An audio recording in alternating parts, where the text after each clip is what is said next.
కొవ్వూరు మాజీ ఎమ్మెల్యే పెండ్యాల వెంకట కృష్ణారావు కృష్ణబాబు ఇక లేరు. కొవ్వూరు నియోజకవర్గం నుండి 5 సార్లు శాసనసభ్యునిగా గెలుపొందిన పెండ్యాల కృష్ణబాబు పశ్చిమ గోదావరి జిల్లా పాలకొల్లులో 1940 జనవరి 2న జన్మించిన పెండ్యాల కృష్ణబాబు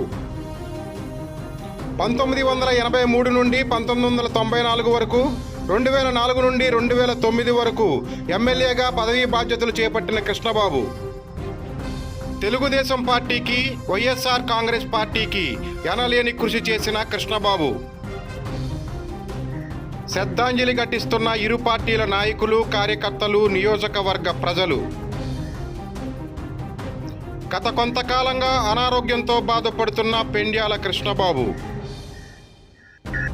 పెండ్యాల వెంకట కృష్ణారావు మృతి తీరని లోటు, శోకతప్త హృదయాలతో కుటుంబ సభ్యులు. కృష్ణబాబు కుటుంబ సభ్యులకు ప్రగాఢ సానుభూతిని తెలియజేసిన నిడదవోలు ఎమ్మెల్యే జి శ్రీనివాసనాయుడు, మాజీ ఎమ్మెల్యే బూరుగుపల్లి శేషారావు.